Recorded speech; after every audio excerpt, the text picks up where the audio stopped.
This is 3 News Now, your daily update on everything Northeast Ohio with Stephanie Haney. Hello there, everyone. Welcome back to 3 News Now on this Friday, July 22nd. I'm Stephanie Haney here with your top stories from WKYC.com and our WKYC app. Thank you for joining me to get a rundown of the stories that matter most to you here in Northeast Ohio.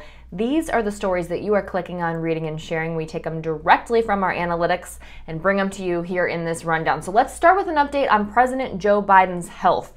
We are hearing from Dr. Kevin O'Connor that he is tolerating treatment well after having tested positive for COVID-19 yesterday, and that the symptoms have improved. So what we know is Thursday night he had a temperature of 99.4 degrees. The president took some Tylenol and then that temperature came back down to normal. He's also finished his first full day of taking Paxlovid. That's an antiviral drug designed to decrease the severity of COVID-19 symptoms.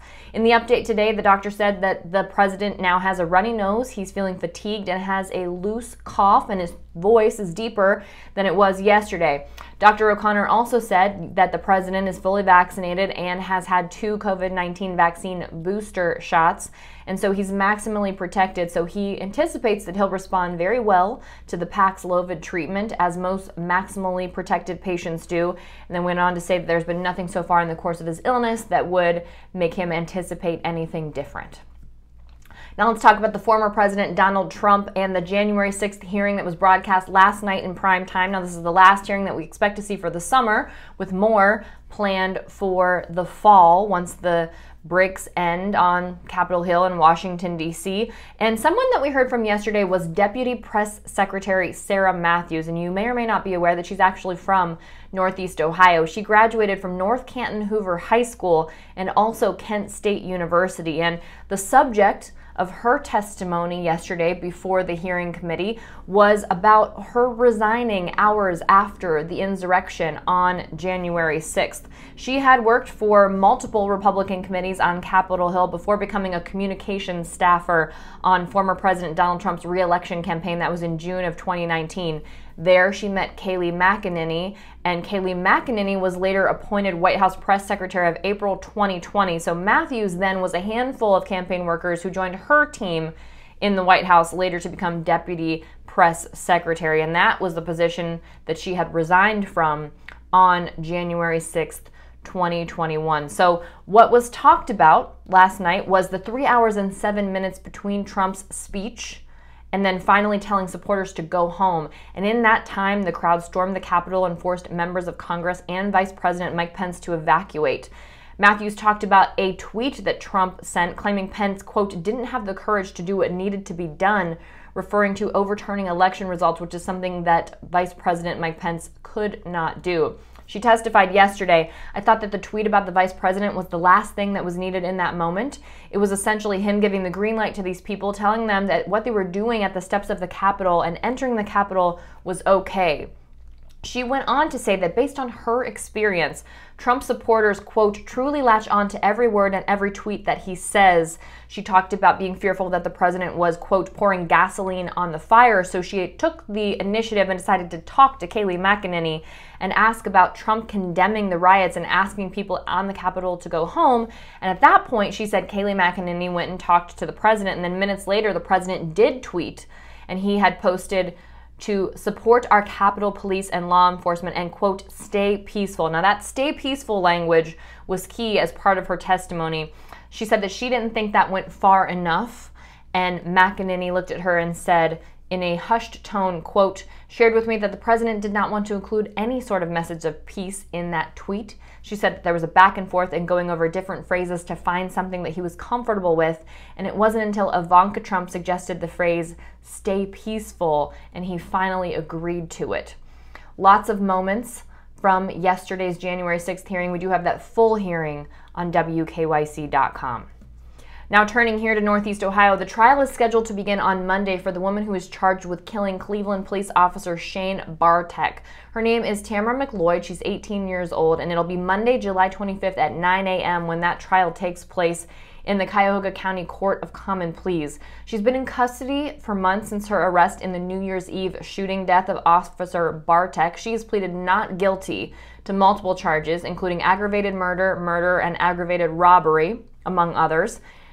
The Cuyahoga County Prosecutor's Office will not be seeking the death penalty against McLeod. As a reminder, Officer Bartek was 25 years old. He was shot in the parking lot of an apartment complex on Rocky River Drive on December 31st. He was a 2-year veteran of the Cleveland Police Department. In other news, the Lorain County deputy has been arrested after being accused of taking money from the scene of a death investigation. Authorities say this happened on Friday, July 15th, and a family member of the deceased alleged that money was missing from the residence.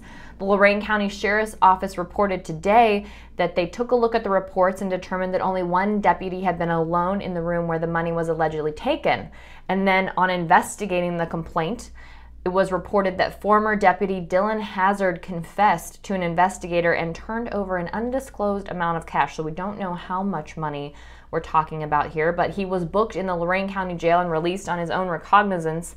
He was also terminated, relieved of duty on Wednesday. He had worked for the department for almost 1 year, hired on August 5th, 2021. So the indictment shows that his arraignment hearing is tentatively scheduled for July 28th at 8:45 a.m. Now we have some news on what's happening with the bill to help veterans exposed to burn pits. It appears that a U.S. Senator from Pennsylvania is holding things up. So what we know is that in June, Senate voted to approve a new bill that would provide millions of veterans treatment for illnesses associated with exposure to burn pits. And now that's being held up. We had to go back to the House because there were some revisions made. So then the House had approved a revised version. Then it goes back to the Senate. So what we have now is Senator Pat Toomey speaking out against the bill and asking for an additional amendment on provisional spending to be added to the bill. What the senator is saying is that he has concerns about making sure that potential excessive spending from other categories doesn't happen under this bill. Representative Raul Ruiz from California, who's a Democrat, said that this is doing nothing but delaying the need of assistance for millions of sick service members. So that is being battled out right now in the Senate. Here in Northeast Ohio, there are several Northeast Ohio counties that are under the high community level now for COVID-19. What we are seeing now is 45 of the state's 88 counties now listed as having high community levels of coronavirus. 6 of those are here in Northeast Ohio. They are Erie, Huron, Lorain, Mahoning, Medina, and Trumbull. What that means is in those counties, residents are advised to wear masks in indoor public spaces regardless of vaccination status, and people with compromised immune systems are asked to sort of think twice about being in group activities that are non-essential so that they avoid an increased risk of getting severely ill. Now let's take a look at what's happening for the weekend. We've got your Friday forecast in for today. We're in for a lot of sunshine according to meteorologist Holly Strano. It'll be near 90 degrees and it'll be humid. She said if you're going to the pool today, great afternoon for that. Just make sure you've got your sunscreen and enjoy it. As for the weekend, there are isolated storm chances tomorrow. Better chances of that on Sunday. And then we'll be back in the 80s next week. Here's the 3-day summary of the forecast. Today, early morning storm chances, mostly sunny skies, hot temperatures, upper 80s. Obviously, we're past those early morning storm chances now. Saturday, a mix of sun and clouds with an isolated storm possible in the low 90s. And Sunday, partly cloudy with scattered storm chances, especially later in the day. And it's going to be hot, and it'll be around 90 degrees. So if you are out and about this weekend, maybe something you want to check out is the Weeds in North Royalton. Our meteorologist Jason Michael checked it out as part of his New in Town series. He talked with owner of In the Weeds, Jordan Slozar, and get a little bit of insight into this fresh take on dining, drinking, and creating something special.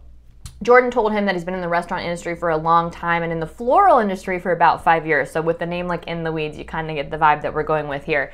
So he's modernizing the floral industry with a bar and a restaurant. So you can go here, you can have a cocktail, you can have a snack, and you can get some flowers for yourself or for a friend or a loved one. What better way to do it? There are dinners, happy hours, and Sunday brunch, all complete with locally sourced ingredients and craft cocktails available every single day. You can check that out again. It's called In the Weeds in North Royalton.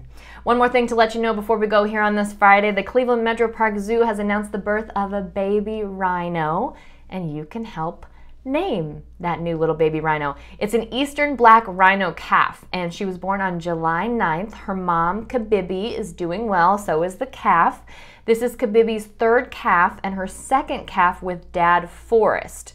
This month's rhino birth is the first one since the opening of the Daniel Mulch Rhino Reserve. That was in 2020. So Kabibi and the calf are bonding right now, so we all have the chance to help in naming and also helping to protect the eastern black rhino species. So the three options are Ali, meaning supreme, Annika, meaning sweet, and Dahlia, meaning gentle. And each of these names are connected to the eastern black rhino's native regions in Africa. So to vote, you can make a donation at the zoo's Daniel Mulch Rhino Reserve in person, or that's a bit of a tongue twister, the Daniel Mulch Rhino Reserve. You can do that in person at the Cleveland Zoo, or we have a link on WKYC.com, and the name with the biggest donation total by midnight on August 5th. So that's coming up pretty quickly here, about 2 weeks away. That will be the winner. And the funds raised will support rhino conservation efforts. That's through the zoo's longtime conservation partner, the African Wildlife Foundation, or AWF. All right, that's it for your 3 News Now update today for this Friday, July 22nd. Everyone have a wonderful weekend, and I will see you back here on Monday with more 3 News Now. Thanks for listening to 3 News Now with Stephanie Haney from WKYC Studios. Subscribe now so you never miss an update, and find more on everything you heard here on WKYC.com and in the WKYC app.